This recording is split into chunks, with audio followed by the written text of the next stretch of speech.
Why are miniature horses so often overlooked? Should they be more widely recognised as athletes in the equestrian world? Well, two women in New Zealand are on a mission to change the lives of miniature horses in need and shift the way that the world sees them. Born to Run Adventure Racing have a herd of 40 miniature horses who traverse hundreds of kilometres across stunning landscapes alongside athletes, runners and families, giving these little horses a purpose. Many members of their race team were once rescues and have been transformed into healthy, happy and adventurous companions. Chloe Phillips Harris is the founder and was once a 4-star eventer in her career with horses. She now leads expeditions in Mongolia, trains wild horses and manages the charitable trust Born to Run Adventure Racing alongside Debbie Sutcliffe. And they both join us from New Zealand. Chloe, Debbie, welcome to Curious Equestrian. Hi. Hi, thanks. It's good to be here. Chloe, get us started. What inspired Born to Run Adventure Racing? So many things. I think it was it didn't just kind of spring into my mind overnight. It was kind of accumulation of many, I guess, equine journeys throughout my life. But I love seeing horses do what they're meant to do, and I love seeing horses perform at a high level. And my background is as an eventing rider, and I loved riding super fit horses around cross country. And I'd also gone and done the Mongol Derby, which is the world's toughest horse race, which is 1,000 kilometers across Mongolia. And I loved that. And I realized how incredible horses were and how fit they really could be, because the Mongolian horses were a step up in fitness from even my best eventing horses. And I guess, yeah, like I've got a varied equine background. I'd worked with wild horses and problem horses and done equine welfare. And one of the things that people always used to try and do was give me miniature horses, especially miniature stallions. There was like all these people who had picked up a cute miniature pony and then it turned into a demon, and then they'd try to offload it on me. And I was like, well, I can't do anything with them. They just then accumulate. There's no purpose for them. I can't take them. And so then I had this idea that, miniature horses could run, and be athletes as well, but didn't have any time to do anything with that idea. And then we had COVID and we had lockdowns in time, and I had a little miniature pony at the time and went out hiking with him, and the idea kind of grew and grew, and then came up with the idea of kind of like what we'd experienced on the Mongol Derby, which was a multi-stage race across the country with horses, changing horses every 35 kilometres on that race, and thought, why not do it with miniature ponies for a good cause, promote some equine welfare, show what they can do, and help give them purpose and get people out doing stuff with them, because the biggest thing is that they get fat and naughty and not pleasant to be around, and they become a welfare concern for themselves. And it just sounded really fun. To me, I was like, what could be more fun than being out with your horse, having adventures? And that's kind of how it started. And then I was very, very lucky that Debbie also crossed my path at the right time. Serendipitous, it sounds. Yes, serendipitous, all right. Very much so. And Debbie, for you, when you met Chloe, was there that moment where you thought, wow, we're going to become not only firm friends, but we're going to start building charitable trusts together? Well, it was a funny sort of one of those funny things in life, how your paths cross. My horse, I had a sort of 1 in a million horse. I'd actually been living out in the UK and I brought him home. So I'd had him for quite a few years out here. And then he died very suddenly one night. And I think it was about a couple of weeks later, I saw Chloe was holding a wild horse clinic not far from here. And it's not that I really wanted to have another horse. It's just that I've, always loved horses, always wanted to be around them. So I thought, I'll go, just go along. I just rang her and said, look, I just want to come and sit on the fence. I just, just want to watch. And I was just immediately sort of taken with Chloe and the most amazing way she is with the horses and the animals. And from then I just was sort of said to her at the clinic, look, if you ever need a hand, I'm just down the road. And I think probably I don't even think it was a month later, I was the proud owner of 10 miniature ponies, never having had a miniature pony in my life. So somehow in that month, our friendship became, we just all over our love of obviously horses and just having fun and just getting out there and just like Chloe said, just seeing what you can do and for the welfare of them and all the rest. And it's been the most incredible. Like I've only known Chloe maybe really 4 years, or just over not long over 4 years. I've known of Chloe because Chloe's a bit of a celebrity, obviously in our area, but very fortunate to have been to join her on this little journey and with the ponies. It's been amazing. And Debbie, what was it like getting not one but 10 Oh, miniature ponies? it was one of those funny stories because when Chloe sort of came up with the idea, I was like, oh, that's, I've never been a miniature person. I've always had bigger horses and things, but it sounds fun. And like I say, I was so heartbroken when I lost my big horse. I was like, I'm not really ready to have another big horse yet, but well, let's have a go. And then I've got a very, very lovely, supportive husband, and he somehow I managed to sort of drag him into the conversation as well, and he was in agreement, which was unbelievably amazing. And like I say, and then all of a sudden 10, I wouldn't say they were quite they were little feral little guys when they turned up. So yeah, it's been really good fun. And was it a rescue that you went on, Debbie? Because of course your horses often are rescues as part We of do go on there are quite a few. Chloe and I've had quite a few road trips on big rescues, and it's been amazing. We've been to the other end of the country, literally. This wasn't one. This is one I can't actually remember. I think Chloe might have put it out there in the social media as you do, sort of, and was sort of inundated. And we just had one lady that came back. I think that's how it went, wasn't it, Chloe? With these, the first 10 we had? There was like a girl who was going to go and look at getting like 1 or 2 miniature ponies to kind of be part of like the race, and she was going to do the first race with us, and she went to look and there was 10 miniature horses available, and they came as like a bulk bargain, like 10 or nothing kind of deal. Oh, Um Wow. and buy one get 9 free. yeah. And I think that's how we were like, well, this gets we'll have a race team, and the girl who went to We'll see have it a race team by then. the girl who went to see it was not interested at all, and in 10, but yeah, Debbie was. I think Somehow. And Chloe, take us through, because rescuing is part of what you do at Born to Run Adventure Racing. Take us through one of your most memorable rescues that the two of you have been on. Oh my gosh, there's been so many. I will just say that Debbie's probably the best person to have ever come along, because she has the equal passion, and like when things need to get done, it's just a case of like, okay, well, this isn't an ideal situation, but we'll make it work. So I think the time we went to the other end of the country was probably the one that stands out the most, because for those who aren't familiar with New Zealand, it's 2 islands with a gigantic ferry crossing of a couple of hours in the middle. And it's hard to get ferry bookings for horse trailers. But anyway, we managed to get one, and we got to the ferry crossing to go to the other end of the country, and we got delayed by a day because the weather was so rough we couldn't cross. And we had this really tight time window to get to the other end of the country, get these horses and get back. So one day into it, we're already a day behind. And so we eventually get the ferry, and then we drive, like me and Debbie take turns. We're pretty much driving through the night, and we eventually get to this place on dark. And there's these horrendously overweight horses. A lot of stallions that had never been run together, and had been unhandled or never handled for at least 10 years. And these hideously laminitic mares, like we saw the mares as we drove in, and we're like, oh my God, I don't even know if they're going to survive the trip back north, because I mean, they just had the worst of the worst feet that you've ever seen. Their feet were long and turned up, and they were hobbling around. You could hear them breathing because they were so fat. They were like panting and huffing and puffing.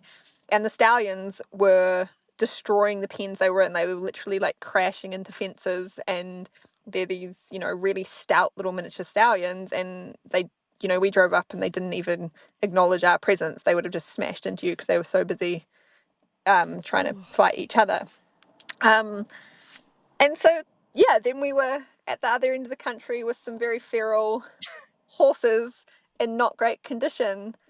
And we just kind of looked at each other and were like, this is interesting. This is interesting. This is going to be a challenge. But yeah, all's well that ends well. We got them on a trailer. We divided the mares and stallions, got them on a trailer, got them to at least a place for that night, and then came back the next morning and kind of had formulated a plan at a bar at a very, very late dinner at, you know, the only place that was open in that small town that night, and started handling them and getting them a little bit tamer, and then we got them.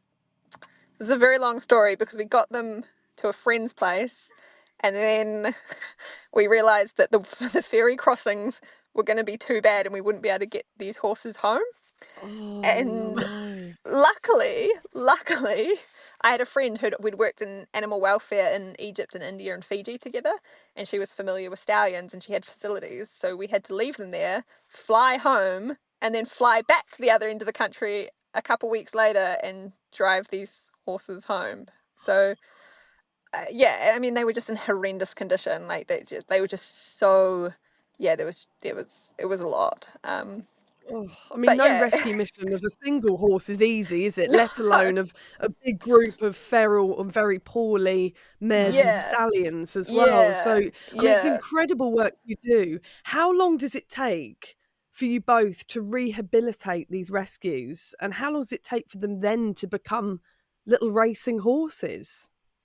Oh, it really depends on what they're coming with. Like the hardest ones are by far the ones that come with laminitis as far as physically rehabbing them.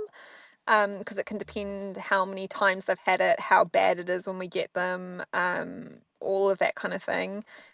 And then the ones that become the behavioral stuff, because so many minis aren't handled, you know, like so many people breed one or two, but suddenly they've got 20 and they haven't handled any of them, and or you know they've failed at handling them, or they've had bad habits or whatever. Horses are super intelligent. If you work with them correctly, you can get them on side mentally pretty quick. You know, you can get them to where you can lead them around and have them out and about within usually a couple of days, and you know within a couple of weeks they're pretty good.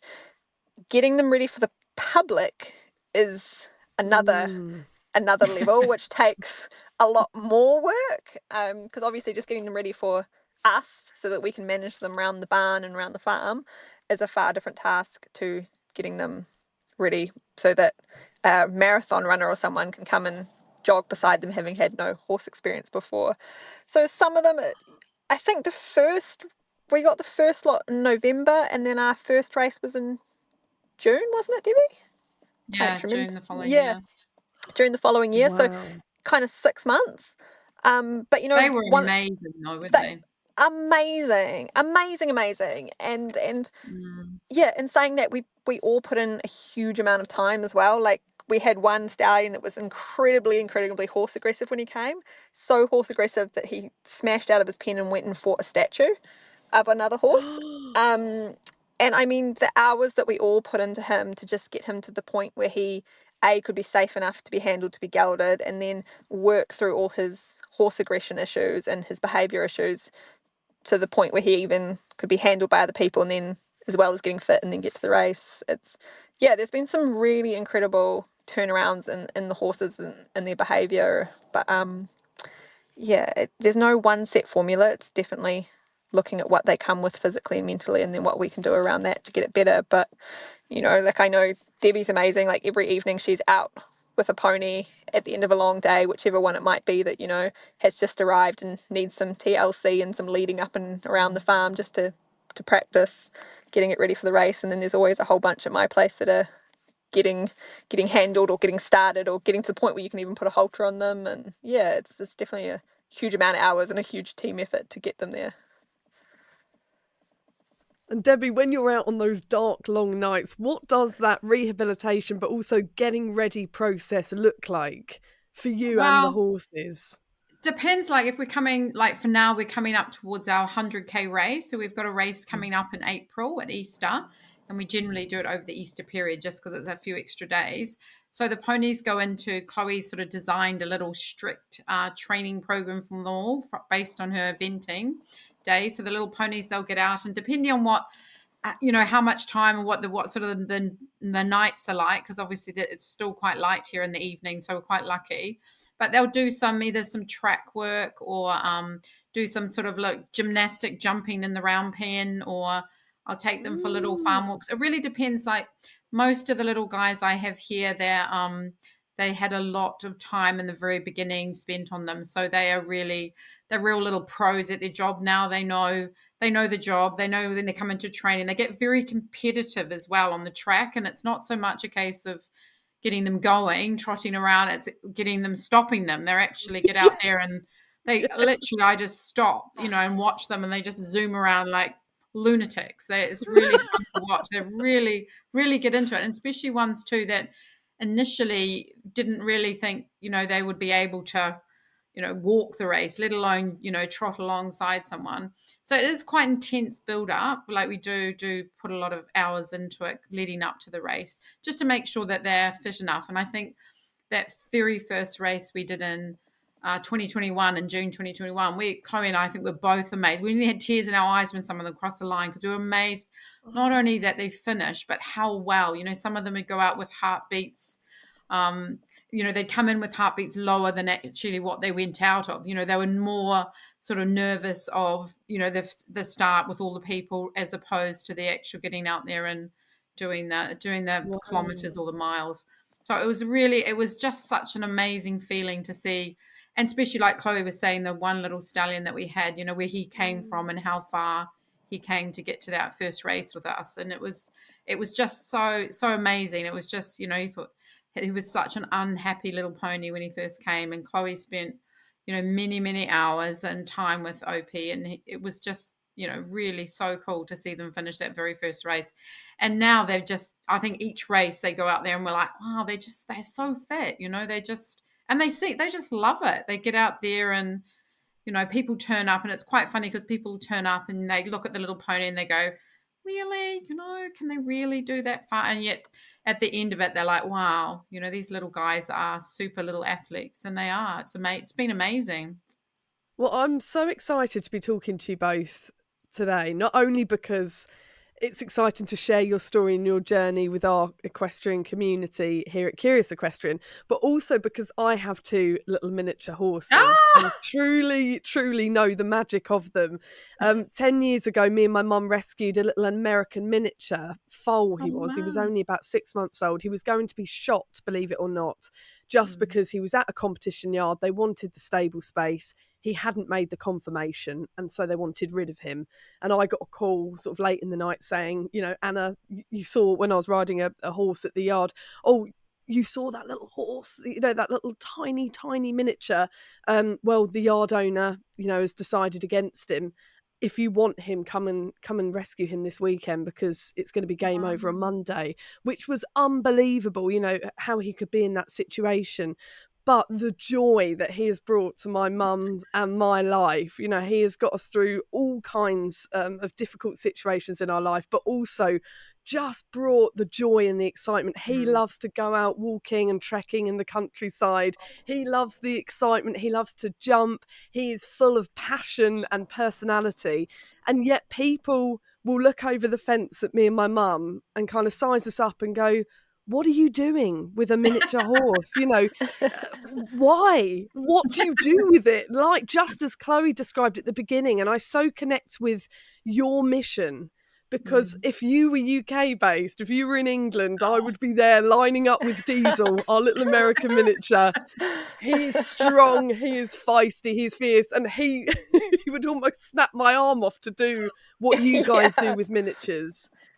He is just incredible. So to find two other humans that believe in miniature horses such as you guys is just a privilege to talk to you today. Thanks. Oh, thank you. I just went off on an empowered speech. No, and you feel like you found your people. Yeah, exactly. You feel like like you found your people when you understand Oh, miniature horses, don't you? And you must Yeah. have come up so much against that judgment and that criticism from other people, Debbie. Oh, the funniest thing is I'm very, very fortunate. Like I say, I have a lovely supportive husband and I've got a beautiful horse track. So Chloe and I will turn up to these shows and there's an amazing horse track. And then we open up the ramp and down come these little miniature ponies. You should see people's faces. It's very funny. It's a bit like, really? So they do live quite a luxurious life, the little guys. But they are, like I say, they're super athletes. So they deserve every bit of it. And you mentioned that when you hold your events, obviously sometimes people bring their own horses, and sometimes you get athletes and families coming along that don't have horses, and so they take out one of your miniatures on the race. And I was watching one of your videos on your website, and there was an athlete runner, a marathon runner that had come along, and he said he was skeptical at first, but in the end he was won over by this particular little miniature pony. How difficult is it handing over one of the miniature horses to an athletic runner who's had nothing to do with horses before in their lives? Well, to be fair, I think me and Debbie have such a strong belief in our horses. Like we always worry because people who aren't around horses might not have common sense around horses, but like we always have the strong belief like that the horse is going to be amazing and all the person has to do is try and be half as good as the horse and they'll be okay. Um And they've proven us correct. They've proven us they've proven us correct. correct again and again and again. Yeah. And would you put that down to your training? Because I know if I handed little Diesel over to an athletic runner, he would probably have him in the bushes and upturn him. He's so strong and feisty. Do you put it down to the fact that your horses know their job? They're doing it so regularly, they know how to look after the runners, would you say? Yeah, I think there's a bit of that. Like, definitely, like the ponies know their job, we put tons into them. And then I guess because we put so much into knowing that they are going to be with complete novices, that like we're very regimented on our training and how we handle them. And even though like Debbie might be training half and I might be training half, we kind of make sure that they're on the same program and same aids and same way of handling for both of us, just so that when we hand them over to people, we give them a crash course in miniature horse handling and kind of try to keep it simple so that people can follow. And then the other thing is we try to have two categories of horses. So we know our ultra running, very, very competitive miniature horses, we try to pair with the people who are really going to run. And then the ones that maybe are a little bit less competitive, but just as fit, but are happy to walk along beside someone, we try to pair with maybe the people who are going to walk more. It's all about matchmaking. It's Yeah. a little bit like matchmaking, yeah. It's funny because one of the biggest misconceptions with miniature horses is that, you know, they're easier, quote unquote, than big horses, but actually they are horses in themselves, aren't they? They will buck, they Yeah. will rear, they will box you in the face if they don't want to do Yeah, something. If they're absolutely. strong, they can drag people. And actually, my 15-hand mare, who's quite heavy set and very strong, she's better behaved than my little miniatures are. They can be more of a Yeah. handful when they want to be. And it's interesting watching, your equine health professionals kind of go, oh, the little ones, they're going to be a walk in the park. And my mare will stand there good as gold. And the little ones will know that they can test them and challenge them. And they're very intelligent, aren't they? Very intelligent. I think early on when I was talking to some horse people about this idea, they're like, oh, miniature horses, the devil's messengers close to the ground and they'll drag you down to it too. And I thought that was quite telling. And also the attitude that we've come, a lot of people have to miniature horses, that they're just diabolical geniuses that are a quarter of the size and 10 times as smart as a big horse. And talk us through some of those welfare issues that little miniatures are suffering with across the world right now, Debbie. Wow. There's a lot of what we've found is, with the laminitis, we have a lot that, they're bought when everyone thinks they're cute and the kids are young. And then, of course, we've found a lot that end up in little small paddocks. And, of course, they get bored. There's a lot of we have strict rules around, we never hand feed our ponies, we never give them any treats, anything like that, to make sure we don't encourage any nipping, anything. Just making sure that we treat them with the same respect, like as with a big horse. So there's lots of different, like I say, lots of different issues with feeding. It's a variety of different things, really. And we found too, a lot that have come to us, they've been more manhandled than actually handled correctly. So sadly, some of them have come in with issues where they just, they literally do drag you around, and they haven't learnt, good sort of manners, ground manners and things. So it's been a really incredible journey, in the sense that there's been so many different issues, like Chloe was saying before, just like with some of the little ones that have had social issues with other horses, etc. So it's been huge. And it's interesting, isn't it? Because people look at a miniature horse and think, well, it's small, it doesn't need to do any work, it doesn't need to have much grazing, it doesn't need to eat much grass because of its weight issues. So actually it doesn't therefore need to be out in the field roaming and exploring. And then they get sort of abandoned, don't they? As well as being passed from pillar to post as they get outgrown, which is a whole nother issue. When they're billed as family ponies, they never stay in a family for too long, because the children ultimately grow older. Yeah. And I don't also know why people think that actually that's okay. Yeah. And I think they're also at that really affordable, I don't know about the UK, but in New Zealand, unfortunately, they're cheap as chips as well. And so then it's quite often, it's the novelty of buying a pony, and they buy it in miniature size, and it's their first introductory to the horse world, and that's a terrible combination as well, because they're not dogs, and people do the whole, oh, I'll just feed it lots of treats and it'll love me, without any knowledge of actual horse management. So then you get that interesting trifecta of problems that, people buy a really cheap miniature pony, don't know how to manage it, don't know how to feed it, don't know how to care for it, and then it gets naughty or fat or becomes expensive or not fun to look after, and then they definitely, get abandoned or turned loose in the back paddock and not looked at for 10 years. Chloe, talk us through how you educate the runners who aren't horsey, who have never come across horses before, but have been drawn in by your miniatures when they come to race. Yeah, so first of all, I think I want to create more opportunities for people and horses to, I guess, interact. Because, so few people get to have that chance these days. And the more people interested in horses, the better for horses overall, I think. But I will say it is easier to train the horses than the people. But we try to have a really simplistic, easy set of instructions that our horses all know, and then we try to give everyone who signs up for the race a kind of crash course. So when we do our 100K race, we have a training session the evening before, and for 24-hour challenges or the 5 and 10K races, we give them basically a crash course, and run beside the pony, don't wrap the rope around your hands, give it a click to make it go, and pull on the rope to make it stop. And we try to, give people that rundown of instructions plus some. And generally we find the ponies are so happy to be out doing their job that the people, as a rule, are pretty good.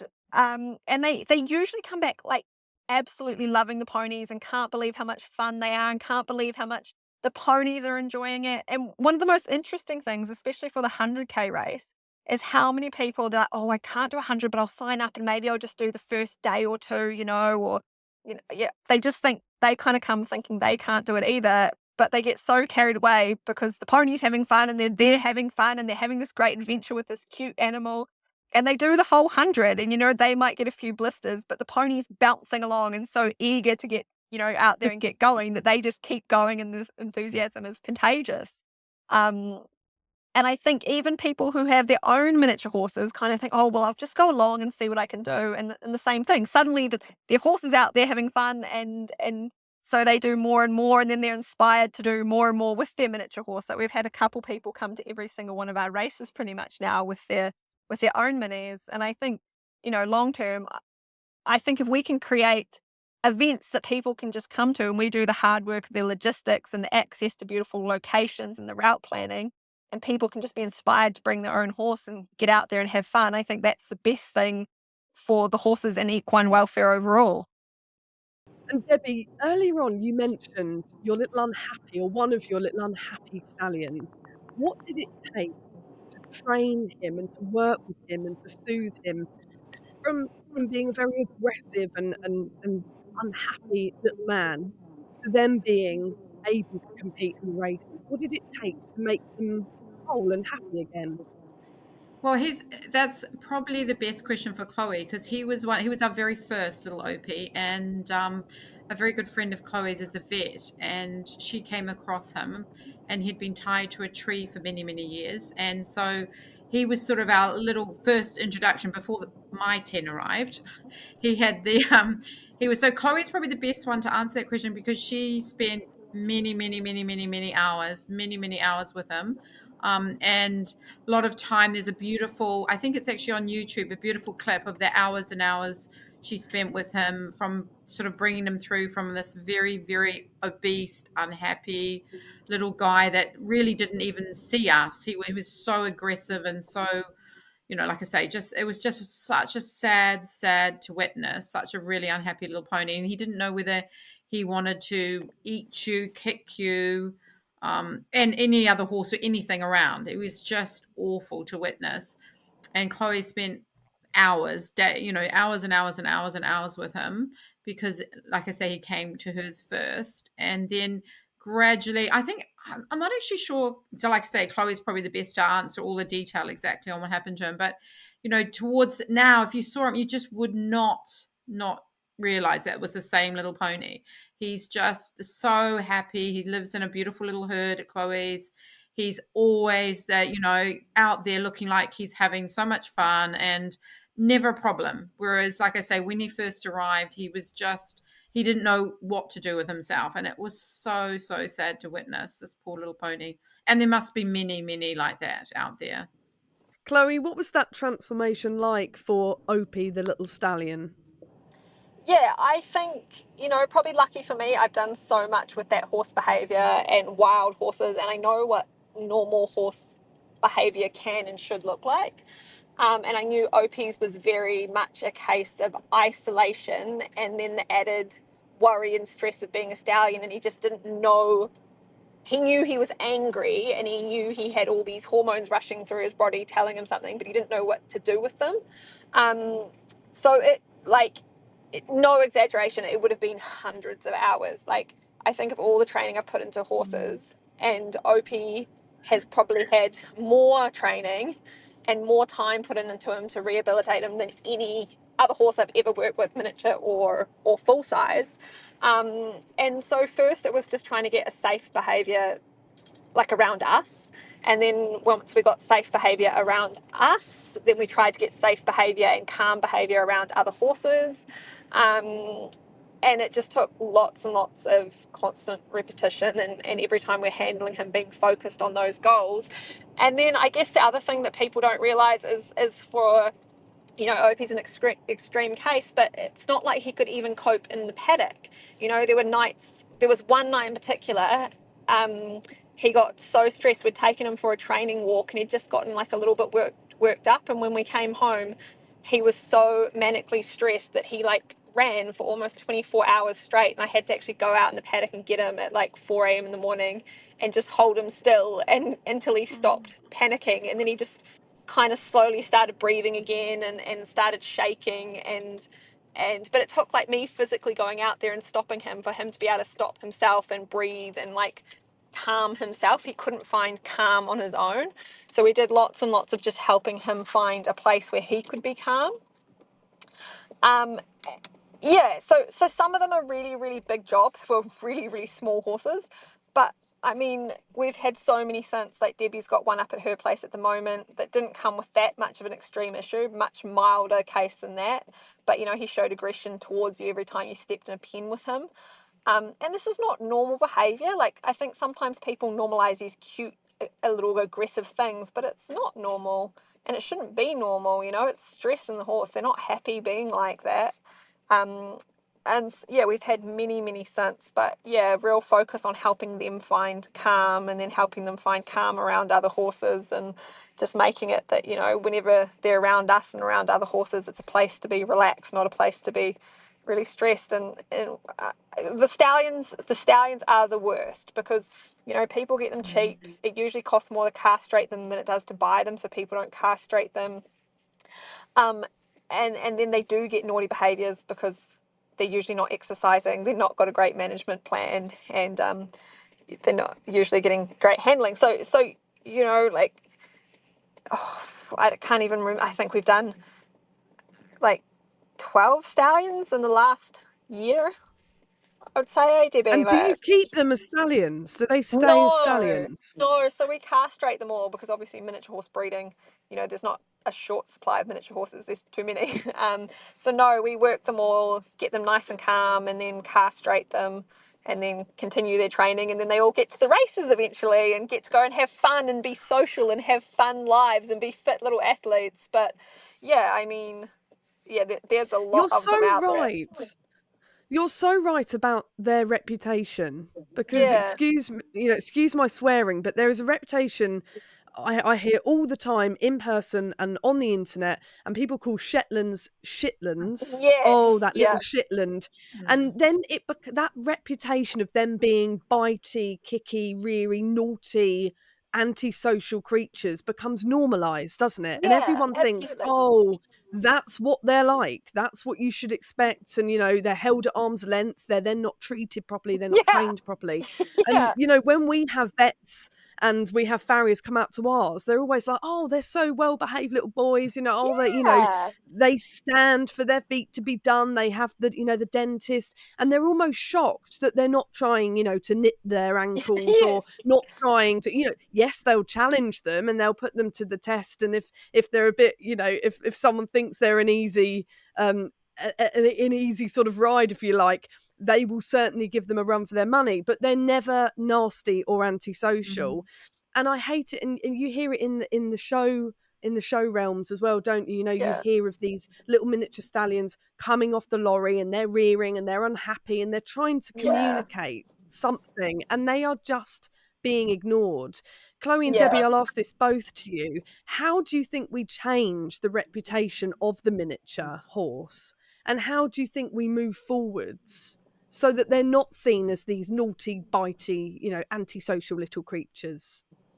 I think just normalizing good behavior. Like, I think that's the biggest take home we've done from the races is we can have a team of, you know, we have 35, we might have more than 35 horses in our care at the moment. We have a lot. We have a lot of horses in our care at the moment. Most of those having come as naughty stallions.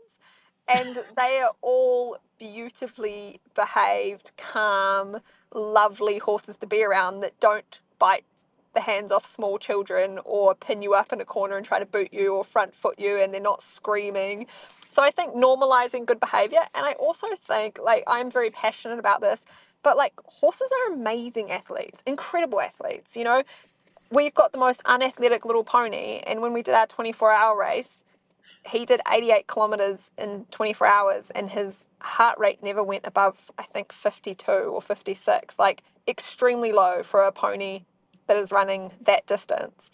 And And so I think, he waddles like a duck as well. He has yeah, he waddles like a duck. worst conformation you could imagine. Yeah, He looks, if you look at him, like, throw back on, he just he just looks terrible. That he's one of terrible, our most terrible. amazing workmen. Yeah, it's really Yeah, cool. Wow. he's actually Debbie's little pony, and his name's Sebastian. He's phenomenal. He's phenomenal. But I think also it's a really good reminder that, like, most of our horses could probably do those distances if we found enough people that would. And Could run again, it's remembering fast. that they're these amazing animals that are meant to move and they're used to moving, and you know. So I think also normalizing that, you know, they getting out and moving helps a lot with behavior and just having a sense of purpose, because if they're overfed and bundled up with nothing to do, it's pretty hard to keep them happy and well behaved as well. And Debbie, what do you think? How do we change people's perceptions of the miniature horse? I think if we can just, like Chloe was saying, if we can just get the word out there about what they can do and, you know, how well they they can be out there in public. Like I say, our little guys, and we have, we turn up events with 15 to 20, 30 ponies, and they're all beautifully behaved, and that's how you would expect horses to behave. Like they are effectively miniature horses, so there's no reason for them not to behave like that. And I think a lot of people sort of they make out it's actually the pony that's whereas a lot of it's to do with the handling and the way they've been treated, etc., and that's why they have these behavior issues. So I think the more that we can get out there, what we do with them is really cool, because like Chloe and I were just recently in Australia and just talking to people over there, like very similar to what you were saying. Everyone was saying, yeah, we've all got these little beeps in the paddock. Exactly. Yes. And you're just like, well, no, they're not actually. They're actually really cool. And like I say, if you could see so many, like if we had the footage of so many of the ones that turn up at our place, it's just awful the condition they turn up and their behavior problems. And yet we've turned them all around in a very short space of time. Yes, some have taken longer than others, and it's just being, like Chloe said, consistent, repeating, making sure their behavior is what it should be, like, as opposed to, like say, these crazy little animals. But we've definitely had lots of issues along the way, but it's been an amazing journey to see them come out the other side. And you have around about 40 miniature horses. Just describe for us what that looks like when they're all out in a herd and they're all running together. It's pretty cool. It's pretty cool. I have to say, from those very first conversations having with Chloe about this wonderful idea that she had, and this, when 10 sounded like a lot, 40 almost sounds like quite normal.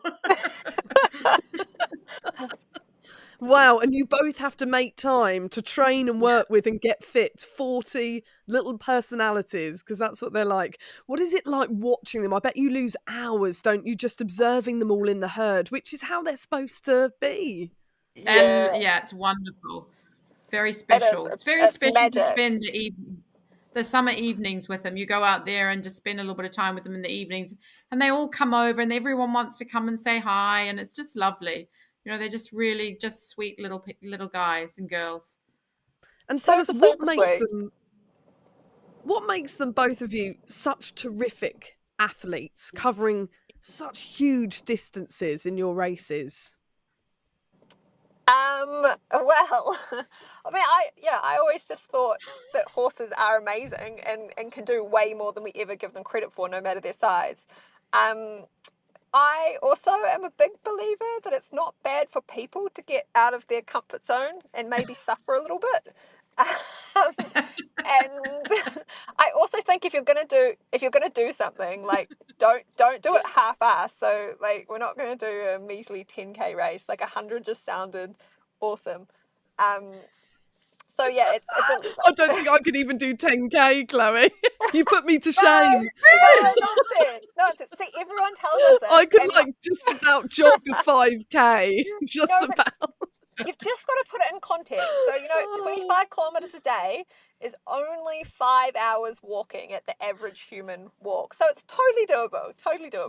You just got to break it down. And it's beautiful. Yeah. It's a beautiful scenery.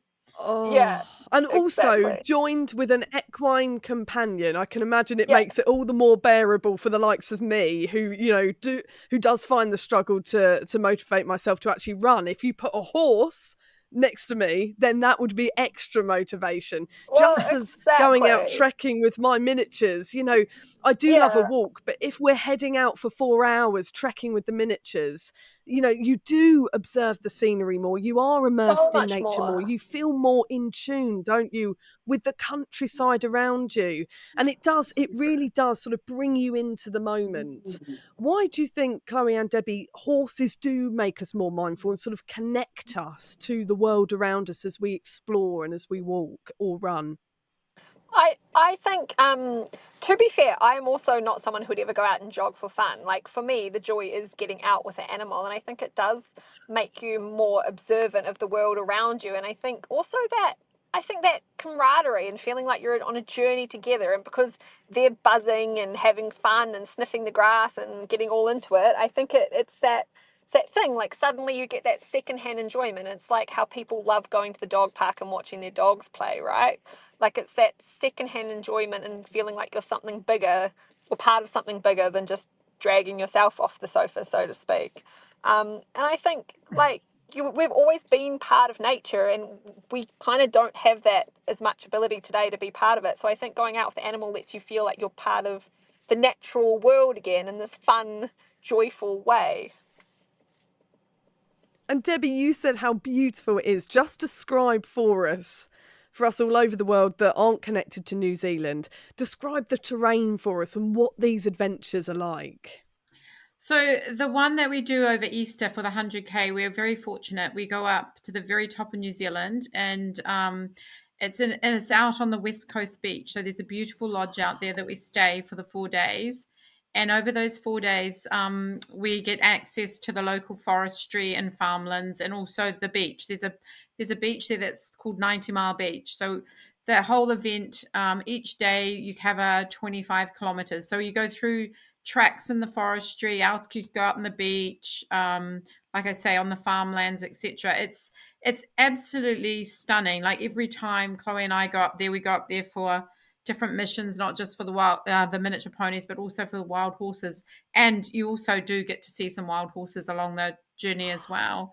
But it's quite a magical place, because it's a place that, it's quite wild with the surf there. The weather can be unbelievably crazy, and yet it's just beautiful. And it is so, you feel like a million miles away from anything. There's nature and just the fresh air. It's just amazing. It really, it never gets old. It's just a beautiful spot of the world, and there's literally nobody around.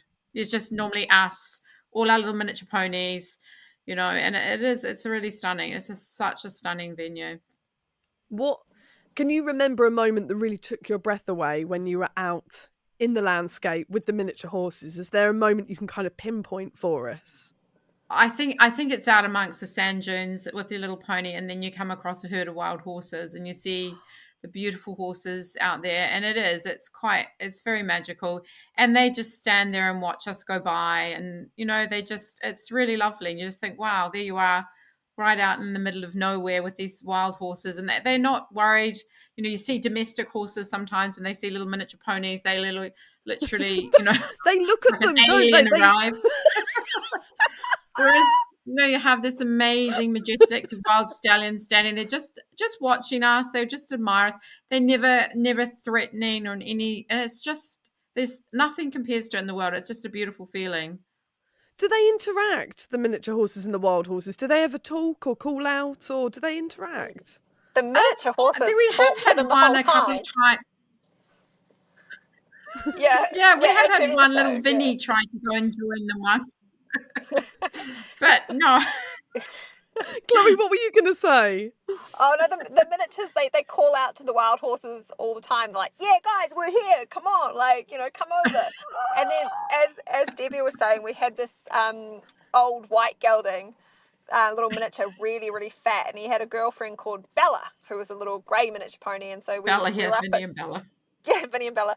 And we'd taken some ponies up for training for the race. So we had all our little miniature ponies, and we used to let Vinny run loose because he'd never leave Bella's side. And so we're out jogging, through the forest and beach, getting the ponies fit. And Vinny, who comes all the way up to your knee, and is, this white, old, slightly demented gentleman, he sees these wild horses and he's neighing out to them, and he's like, right, well, I'm going to go over and see them. And over he goes. He's neighing out, and he runs over, and he's, standing 150, 200 metres away from them, calling out, and, all his self-importance puffed up like a pufferfish. And we're like, oh no, Vinny, come back.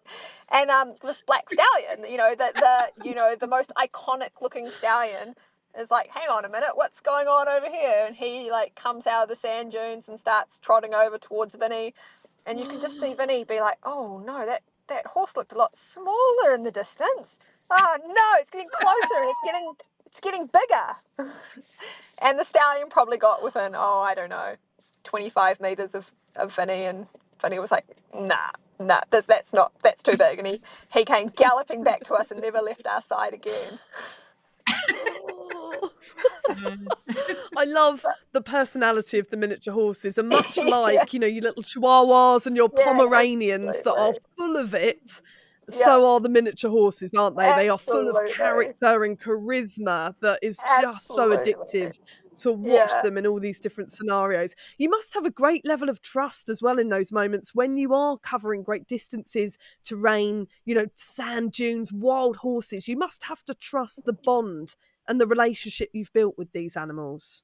Yeah, I mean they're so cool and we get to know them so well, like just throughout training and watching them. And we're out there, I was out there for half an hour this morning watching them all jog around the track, and just you spend so much time just watching and observing them that you do get to know them really well and know their reactions. And yeah, you get to where you really trust them, but you also just really believe in them. Like I always find myself just really wanting, like every horse, you get so invested in their story and you just really want to see each one of them kind of like go out there and kick ass and show the world what it can do, especially so many of the ones that come to us with sad stories. Me and Debbie are like out there on the sand dunes watching people run with them, and like we're like, yes, come on, go Lawrence, go Sebastian, go Ernie, let's go Oh, boys. Like really, like we get so invested in their stories as well. And like Debbie said, like the first race, oh. knowing how much some of them had changed to get there, you want to just shed a tear on their behalf because you're just bursting with pride for them. And also, I mean, I love the names for one. I mean, so characterful, aren't they? Lawrence and Ernie, the little miniature horses, just Yeah. brilliant. But also, how emotional it must be seeing them all compete when they've been through what they've been through. But right at the beginning of our chat, you mentioned some of the horrendous laminitis cases that you've witnessed and you've journeyed through with your miniatures. Of course, something that they're all prone to, being so small, and now the grass, particularly here in England, the grass is so sugary, so is the hay. It's so difficult to keep on top of laminitis sometimes, making sure they're on track systems or making sure their paddocks are, dirt mud tracks rather than great lush cowgrass pastures, which, often the fields are that we rent. How do you manage your laminitis cases? And do they go on to race? Do they go on to become, completely in remission and completely sound? I would say that most do. So out of, the 40, oh gosh, I can't even think how many horses have kind of come to us or come through us and stuff now. But we've had really, really bad cases, those ones that we went to the other end of the country to get. I mean, almost every single one of them was in terrible, terrible shape. Out of all the ones we've had two that we haven't been able to get race sound. And one was to the point where it was lying down in the paddock, and actually my farrier friend kept driving past it and eventually asked the owners if she could take it and load it into the back of her ute and just drove it to me in the back of her ute. And he, I think if there's one message as well is that people think laminitis and them getting a bit fat is this cute little disease where, they get a bit of sore feet. But when you see what that actually means to the inside of the horse, like this poor pony, when we x-rayed his feet, his bone had disintegrated to gravel because it was so rotated that he'd been walking on the tip of the bone and had ground the Oh. bone down. So it is an extremely painful disease for them, which is just really, really heartbreaking. I think it's really underestimated how extremely painful it is for them. But we've had really, really good success. Like we don't have any magic formula. I think, if they come with bad feet, we slowly adjust the trims. We don't go in there and do a really hardcore trim straight away. We just slowly start changing it. Debbie's been really dedicated with some of the ones she's got at her place of making sure they've got mats to stand on so that, when they are in that pain and that laminitis state and they haven't recovered yet, they've got somewhere soft to stand. And also she's got an amazing track system so that they can get out and they have to move all the time. And then we don't restrict their food. They've always got ad lib hay, so we don't restrict diet, but we do make sure it's the right diet, especially in that recovery, so a lot of hay. And then movement. As soon as they're sound and they can start moving, we don't have to do that much management because they work in a little herd, and Debbie's race system is amazing, so they're walking quite a long way to, or the track system, so they're walking quite a long way to their to their water and stuff each day. But what else do we do, Debbie? It just seems, I'm sure I'm forgetting something. No, that's about what we do, really. Yeah. Maybe talk us through your track system. Well, Perfect for miniatures. Well, to be honest, I'm probably on the worst farm for miniatures because it's an old ex-dairy farm. So it has the worst possible grass for miniatures. It's very lush. I have lots of very, very big paddocks. But what I do have, which I'm very grateful for, is obviously the races between the paddocks. So there must be a good couple of kilometres. It's not, a circular race system. There's lots of different lanes where they have to come backwards and forwards. But I have 19 of them that live on the race. And they get, like tonight, because we're going into training, they get to go out in the big paddocks, and I do let them out and have some grass because they are doing lots of training at the moment. But they do basically, and then I just have their water and their hay at different places, so they have to walk. And I keep saying to Chloe, must do it one day and put like a little GPS thing on one of them just to see how far they walk every day, because they are super fit. Even, now we've started the training for the 100K. They're still, they start in a very fit position anyway. So it's just, like she's saying, just movement. Like I think people are just always see, small ponies, small paddocks, but it's completely the opposite in so many ways. If you can get them out and get them moving and just movement all the time, that's the goal to it all.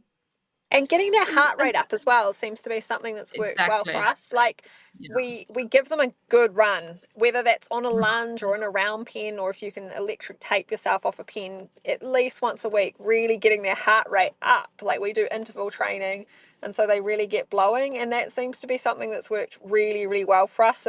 Because obviously Shetland ponies and miniature ponies can hold on to their weight rather easily, and going for a little walk where their heart rate never goes up doesn't seem to have too much of an impact, but definitely giving them a good run if they're sound and able to do it and doing intervals seems to be something that works really well for us, and then we don't seem to have to manage the grass as much. Yeah. And how do you both get 40 miniature ponies fit between the two of you? Debbie, what does that regime look like day by day, week by week? You must be on the go all day. We're up at like 3 a.m. and we're going for it. No, seriously. I wouldn't be surprised if you were. I really wouldn't. I wouldn't. No, my guys do like about probably 5 days a week on training, and I just try and vary it. Like we do some hill work because, like I say, I'm very lucky with the races. So we go up and down. They go up and down hills. They go around the little track system. I have probably about a 400-meter track in one of my paddocks. I fence off at this time of the year just for their training. And then I also have incorporated, because a lot of them love jumping, like they just, and unbelievably for their size, it's amazing. So I've incorporated in my round pen, I've got lots of little like little cavaletti type jumps hay bales. And so they just love it. They get in there and they're like little, like it is hard to stop them. It's like, okay, guys, that's enough now.